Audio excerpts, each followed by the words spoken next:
Welcome to the Waiting Woman Daniel's Fast and Global Seminar, where we're waiting on God. As we're waiting on God, we are so excited to have with us today Angela Marie Hutchinson. She is a Hollywood producer and screenwriter. And I actually found her watching one of her movies. I think it might have been on Netflix, and contacted her. And we tried to do an interview on her book, Create Your Yes, when you keep hearing no. And so this is our second and successful attempt. Angela, if you could go ahead and introduce yourself. I just saw your TED Talk as well. If you all get a chance to look that up because it's dynamic. But if you could tell everyone a little bit more about who you are, what you do for a living, and a little bit of your family dynamics, that would be awesome. Yeah, well, thank you for having me. I'm excited to, chat with you and have a conversation. I live in Los Angeles and I'm originally from Chicago, and I've been here in LA for, gosh, I guess almost 20 years now. Time Wow. flies. I absolutely love the city. Yeah. I moved here for the entertainment industry. So I've been working in the industry for since the time that I landed, foot in the ground here, my first job. Well, I feel like I've had many first jobs, which is odd because like some jobs were like temporary, you know what I mean, permanent. But I guess I consider one of my like very first jobs that really impacted my life in the industry was working for the Grammys. And so Okay. I started as an assistant to the vice president at the Grammys. And to this day, that woman is still one of my, mentors and Wow. become a close friend. And really, her relationships and contacts and the things that she's like taught me through the years is really what propelled me to be who I am, of Wow. course, among many other, my family and things like that. But Right. in terms of like the Hollywood contacts and just like understanding the dynamics, she really contributed a lot to that. And so a lot of the things that I've done in my career, I can pretty much connect a dot, even if it's like a Right. dot or two away from her. So I work as a producer. So I'm a screenwriter. I had a movie that it released last year, but then it also played in January. Okay. Called A Christmas for Mary. So I wrote that, and that was my first like big television movie that aired on the Oprah Winfrey Network. Oh, And congratulations. That's exciting. yeah, thank you. So that was really exciting, and that was like my first,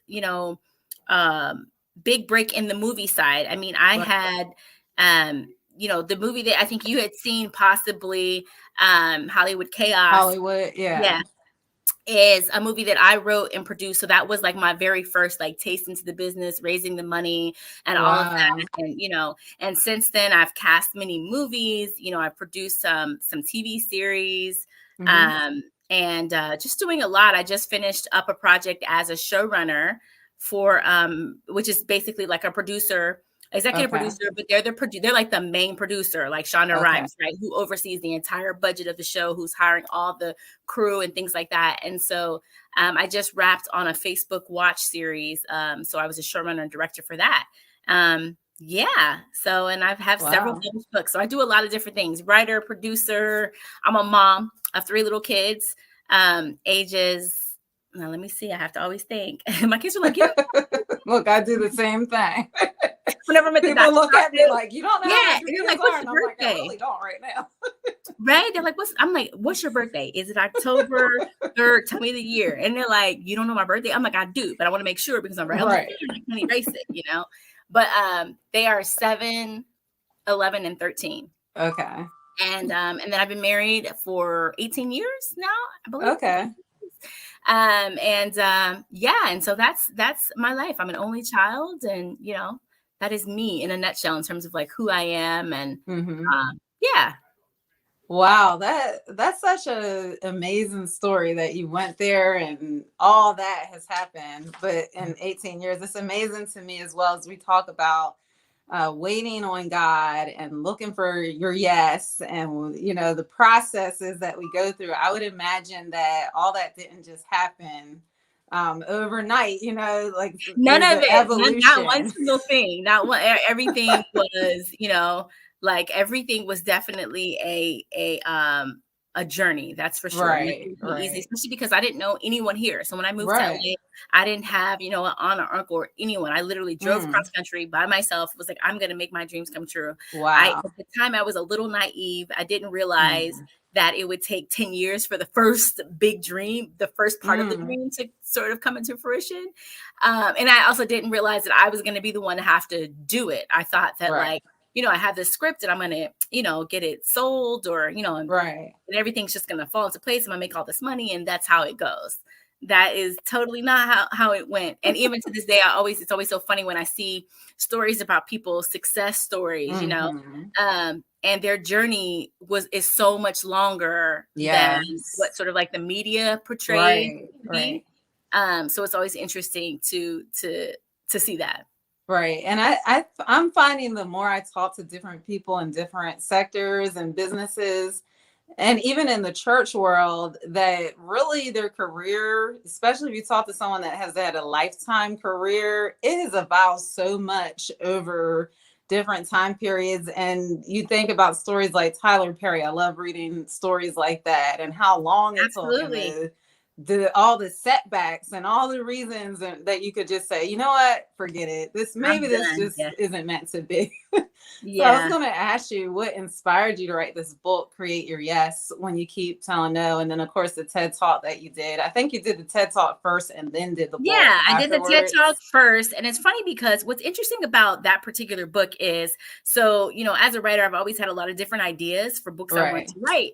And so with that particular one, I never set out to write that book, meaning, I never had an idea like I want to write a book about rejection, like that's not something that I ever desired to do. But I think what had happened is, to be honest, I got in a place into my career where I had already self-published several books. And I'd also started a company called Hollywood and Vine Books, where at the time I was helping other people who wanted to write books. They would ask me to help them. And I'd be like, well, I can't help you. So I would, I started a company to help other authors self-publish their books. So I was doing that.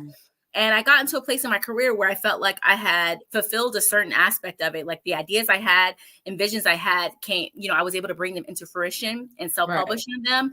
But I really had this like strong desire to have a mainstream book deal. And so I was just like, what could I come up with that a publisher would really resonate with, And at the time I actually was already represented. I had a literary agent and he had tried to pitch some book concepts that I had to publishers, but they weren't really interested in them. And so he had asked, I said, well, can you ask them the next time we get a no, which is something I talk about in my book, like how you sort of redirect yet a no to a yes. I said, the next time we hear from a no, ask them like, well, why? Like, what kind of book do you think she should be writing? Because at the time I was writing was smart. It really helped. It really helped because at the time I really wanted to write and still want to write a devotional for moms. And so the feedback that I would get was that, she's a good writer, but her platform in the Christian market is very small. And it would be better if someone like Victoria Osteen, someone who is the wife of a pastor or someone who is a pastor who could write that book. And so, and this was years ago. And so I was just like, okay, well, what kind of book? And they said a book about business, because when they looked at my platform, they thought, okay, she's in Hollywood. She's an entrepreneur. She's launched a business. And so I started to just think about those things, and think, okay, business writing, and just trying to think it through. And then it just came to me when I got invited to do the TEDx talk. I was like, you know what, I should pursue this as a book. Like I should think of this talk as if after this talk, I'm going to get a book deal. And to try to cultivate the talk in that way. And so that's what I did. I studied other TEDx books. I studied other TEDx talks that had also become books. And I watched them, and then I would either, if I didn't read the full book, I would go and like skim it at the bookstore, and just get a sense of, okay, how can I cultivate a message that would resonate with publishers and align it with similar books? And so really, honestly, that was like the motivation. Like I wish the motivation was like, I really wanted to help people, to help encourage them to, break through and create their own. Yes, that wasn't like the initial intent. The initial intent was just like, I've self-published books and I want a mainstream book deal. And I really wanted to be validated, to be honest, in the industry. I often say that validation is for parking, that we don't really need people's validation, but there does come a point in the Hollywood where you do need validation in order for people Right. to recognize from their perspective, not from God's Right. perspective, not Right. from even our own, but from their skewed perspective. Sometimes you need the validation in order to get to the next level of your career.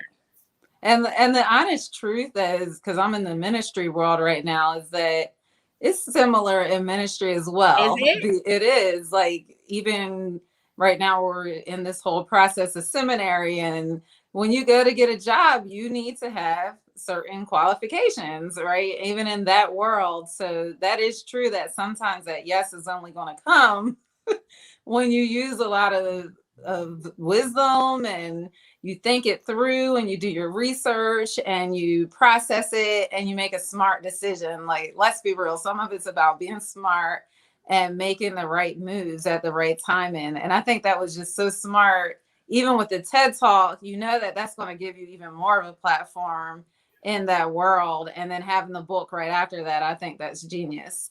Oh, But at thank the same time, it does help people. Like, it's very helpful. That topic, when I read it, I was like, yes, it's a felt need for so many people. And I think even in this audience of people that are waiting on God for something, whether it's their career, a business goal, whether it's having children, they're going through infertility, something personal, marriage, whatever it is, finding love, that Yep. book can reach so many people in different angles and different ways. So I love that. Yeah, especially because Topic. because rejection is literally in every facet of our lives. You Everywhere. know what I Yeah. mean? No matter who you are, like I've interacted with dozens of celebrities. Right. No matter who you are, even Will Smith himself gets rejection. Like Mm. everybody experiences some form of Wow. rejection, unfortunately, because everything is not for everyone. Right. There certainly might be less rejection along the way when you get higher up, but it's just that Mm-hmm. everything is not for everyone.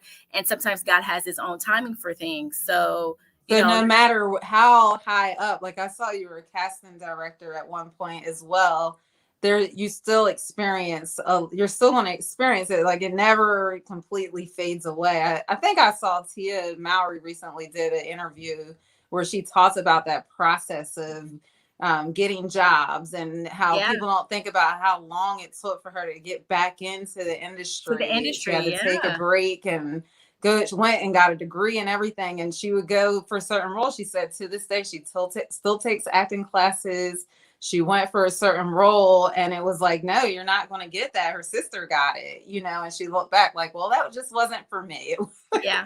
Yeah. And so I think that's a great point too, when you hear news, is that sometimes the no is just because it's not for you. There's something else Yeah. that is going to come along that's a better fit for you, even though it doesn't feel good at the I know moment. sometimes it doesn't always feel good, but Right. eventually you have to know that all things work together, and Right. so you just kind of Right. have to, as hard as that might feel, Right.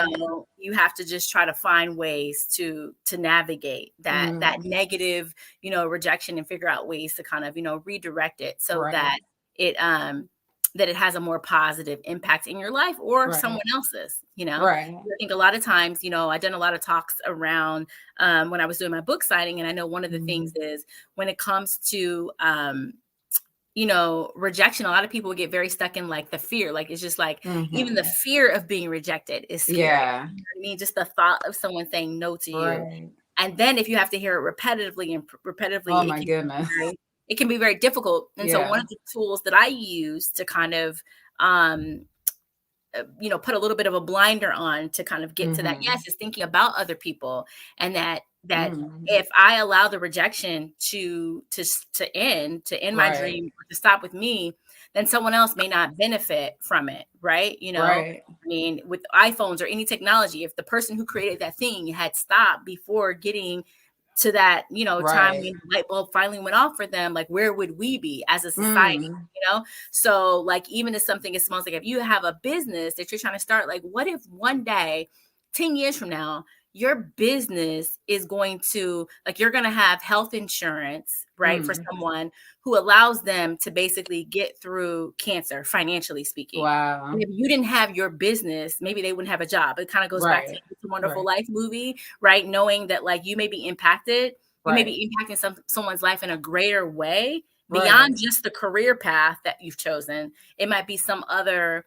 small avenue that really has Mm-hmm. a big impact. So That's amazing. It makes me think about we live in a very independent, individualistic society, but when you really think about it, we're all interconnected. And each action Very that much. we take, at every step of faith we make, every decision we make is going to have a domino effect that echoes throughout society and the world, really. So I think that is a great way to think about it, like moving from self. I know when I used to run track, my mother used to always say that because I was ready to quit a lot of times.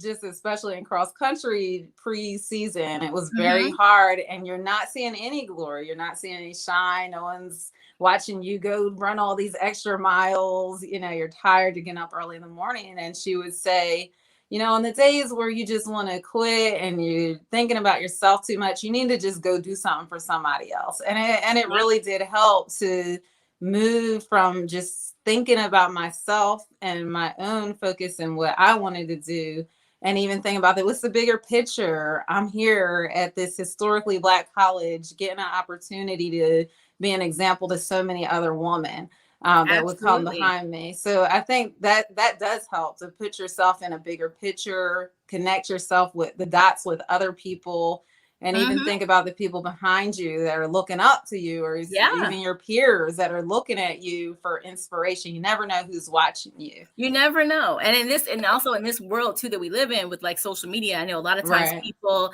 feel that like if they only have, 50 followers or 500 Right. followers, that no one is watching. But you would be so surprised like how you can have an Yes. imprint in one person's life that can just change the trajectory of their life, or an Yes. aspect of their life, their Right. marriage, or whatever it might be, their health or something. So Right. it's so important to not, compare yourself to other people and where they Hmm. are, and know that, the flock of people that you have Yes.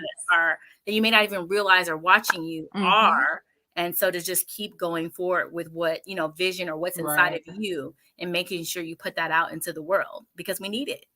That is so awesome. Thank you for sharing that, Angela. And what can you give me like one more piece of advice for someone that they're at a place where they're like, I feel like I'm rock bottom. I just keep putting myself out there and I keep hearing no. And I know that God showed me this vision. I know I'm supposed to do it. What would you say to them as far as like maybe doing things a little different and creating that yes instead Yeah. of looking for it from other people? Yeah, well, I've been there many, many, many times. I've had many sleepless nights, many midnight phone calls. My mom lives in Mm, Chicago, and so I've had many midnight phone calls with her. I've had many, tears, and just in right. the shower, and just like, why is this taking so long? Why is this not happening for me the I way know the feeling. I thought I've done this right and this right, and Right. why, God, and and we just, and I know it's human for us to ask that question, and it's okay to Hmm. ask the question, but sometimes we're just not going to know. And so Right. we can ask. Sometimes he might give us some direction, but sometimes he may not, because we're not supposed to be all knowing. That's his job. Right. And so I think one of the things that has really helped me to understand the creation of like how to Hmm. create something Right. is just looking at other people, Mm, not looking at them for to do what they do, but right. looking at other, creative influences in your life. And it doesn't have to be Hmm. creative. It can be whatever field. Like you could be a psychologist, Right. but looking at other people in the space that you want to be in, Hmm. and seeing what they do and how they do it, and if they have podcasts, listening to those podcasts, if they have, live talks, like really like joining in their community, and Right. really soaking up every piece of knowledge and information that you can get that could maybe help Right. you to kind of, stay focused. And the other thing that I think has really helped me is I traditionally do things in season. I'm a very seasonal Mm, kind of person. okay. So what I mean by that is I might, like, I do a lot of things. A lot of people are like, how do you do, like, I mean, I will be working on like multiple things at a time. Wow. It seems like it, but what's really happening is just maybe something's coming into fruition at the same time Hmm. as something else. But I Okay. really, so like, for example, a good way, like the easiest, most practical way to explain it would be, if you have an idea to start a company, sometimes Right. we get really caught up in like, a business plan, reading Right. books about it, and like educating ourselves so much to Right. the point where it almost becomes overwhelming to start, Mm-hmm. to launch, right? Or maybe you already launched the business, it's not being as successful. So you feel like you're Mm-hmm. just kind of like stuck and trying to, get. And Right. so you can, so instead of creating, a 10-year business plan, like maybe it's just simply starting a little bitty project. Maybe it's just Mm-hmm. writing, maybe it's just committing to writing 10 blog posts about a certain topic. Right. If you wanted to write a book, like, you don't have to always think about like such a big, lofty goal, Mm-hmm. that it be so big, and Right. that it can just be smaller and Right. something that you can actually, control a little bit. Right. Because unfortunately in our world, we focus naturally on like milestones, Mm-hmm. milestone goals, whether it's in my industry, it's like getting an agent, you know, getting a distribution deal or something, Right. landing your first job, whatever those big milestones are, getting married at a certain age, Right. having so many children by this age, whatever these things, right? They're milestones. And I feel like those milestones can really like stunt your growth. And in my book, I talk Mm-hmm. about focusing on inch stones. So when you're in that Wow. waiting phase, if you focus on inch stones, these small goals that Mm-hmm. will allow you to ultimately achieve those milestones, Right. and really, really focusing on it. So it's like if you say that, so a milestone goal, for example, would be like saying like you want to lose, weight. Let's say you're like, oh, Right. I want to lose 20 pounds. You Right. should never say to yourself, I want to lose 20 pounds. What you should say to yourself is, you know what? I want to take a walk. I'm going to take 10 walks this week. Mm. Like, what is the That's action? good. Like specific action, because you can't control specifically losing the 20 pounds. You 20 really can't. pounds. Right. You really can't. You know what I mean? There's the actions that lead up to that. I cannot Right. control getting an agent. I can't. All I can do Right. is control to make sure I send out 50 query letters to an agent. Right. So that's how I think is you focus on the inch stones, those small goals, and then really Mm-hmm. meditate, really focus on that. When someone says, what's your goal? Don't give them that milestone goal. Give them those inch Mm. stone goals. Mm. And really set your I mind. love that. I love how practical that is and how much it removes so much of the pressure of it, because it's true when you're like after having a baby, everyone says Yeah. you're so petite, but I'm like, you didn't see my belly. I know how to hide it some. But you're trying to, you're tired, you're exhausted, and you're trying to lose these pounds. And it's like, if I can just do this and get back to this size, and it can feel overwhelming. Or like when I went to write a book, the same thing, because the first time you go to write a book, it seems so big. There's so many pages and chapters and pieces to it. And how do I Mhm. organize it?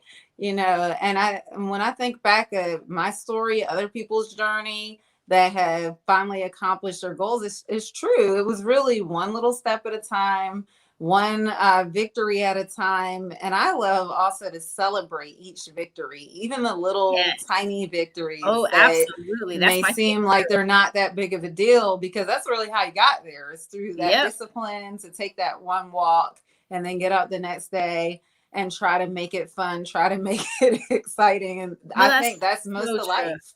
No, I 100% agree with you. That's so true. My husband always laughs at me because he's like, "You are always counting your chickens before they hatch." I will be celebrating the little teeny birth of something. I'm like, "Oh my gosh, I had a phone call, and it's the hugest like thing, and it's like nothing may ever Right. come out of that, but at least I celebrated that Right. when could have been, Right. So I think it's important to do that. And sometimes it feels awkward, but I definitely over celebrate. I'm one of those people that just I over celebrate everything Hmm. because it's what helps me. But it helps you. It's what Yes. feeds me and helps me to kind of it's part of what feeds me. It helps me to keep going and staying motivated and Hmm. knowing that, I'm having some small wins Right. along the Right. way. And I think that really helps to like set your enthusiasm for what you're doing Right. so you can keep that Right. passion. Yeah. And you need that, especially if you're an entrepreneur or you're trying to get through, like when I was going through infertility, a disease or something like that. Like you have to find that resilience. And I would say that people have told me that's one of your greatest strengths, Jade, is you're resilient. Like I have a lot of weaknesses, but one of them is somehow I'm going to bounce back. Yeah. No, that's a good And I thing. think Yeah. that gift comes from what you're talking about, is like learning to discipline yourself to find a way. Like when you responded to me after I looked at that movie, I'm like, oh, this random person, I don't know her, but I'm going to contact her. It's like, oh, she contacted me back. And my husband's Yeah. like, Jade, you were so extra, the same thing. But I try to celebrate, because if not, then you can look around and you'll see no's everywhere. Like, they are You all will. around you. So when you finally get that yes, it could be you went to a doctor and they said you might get pregnant. Girl, go out. And Find a way celebrate to it. celebrate it. Do something Yeah, special for no, that's yourself. so incredibly important for Yeah. the Yeah. day-to-day living, you know? Yeah. It's incredibly important. So, what has there been a season or a time? I know you mentioned a lot of them, but just maybe one more specific one that you could think of that you personally had to create a yes. And what did that look like for you? Yeah. I've had so many, but I think the one that um probably has the most impact in my life is related to childbirth. Is Hmm. I mentioned this in my TEDx talk, but I really wanted to have a VBAC, a vaginal birth, after having a C-section. Oh, So I had a wow. C-section with my first child, and I wanted to Hmm. have a VBAC with my second. Right. And ultimately, my doctor originally said yes, but then at the last minute said Hmm. no, we couldn't do it. Right. And the reasons, just didn't quite make sense to me. And I ended up having to call like all these. I mean, I was like super pregnant. I was like ready to deliver, Wow. and I was calling all these hospitals trying to get a new doctor, someone that would Wow. let me have a VBAC, and they all told me no, because no one wants to take on Mm. that risk, especially at this Right. late in the Right. game. And so I just kept going. And what I did is, each phone call, it was literally like 10 phone calls I made, and they all told me no. And each time I Mm. had a pen and paper, and I would write down, I would question them and like, why? What is your Why? reasons why? And I would write it down. Okay, this is why, these are the risks. Like, what's the risk? One in, da da da da. I would just write Hmm. down everything they were saying to me. And so by the time I got to the 11th phone call, when I spoke to the doctor, I was like, I know you're going to tell me no. I know this, and I was just reading off that list. I know these are all the reasons why not. All But your explain to you why I need this. Hmm. And he was like, you know what? Come to my office. He examined me, and he thought I was the perfect candidate to actually have a VBAC. And I Wow. did, and I had one, with my second and my third child. But in that time, in that moment, it was just like devastating. Um, Hmm. and so I feel like that is, I've tried to remember that Right. story, that like, even with childbirth, you know what I mean? Right. I was able to change the kind of delivery at the last minute Hmm. that every single hospital told me, like, no, you cannot Right. do this. And Right. this is why you can't do it. Right. So, and again, you have to, obviously you want to be safe with the decisions that you make, and you want Right. to be very prayerful. But I was very prayerful, and I just really felt led that I Hmm. needed to push for this to happen. Hmm. And I'm so glad I did, because I love Yeah. that I was able to share that story in my TEDx talk, and also something that, many women have had similar Hmm. situations, with that, with that. Right. So Yeah. yeah, so that's definitely something that I think really Yeah. resonates with me as a Yeah. mom and as a woman. Yeah, and I know that as someone that's just walked with people, as a pastor's wife, that are giving birth, it can be intense, even once you get into that delivery realm and people are pressuring you to move from your birth plan and things like that.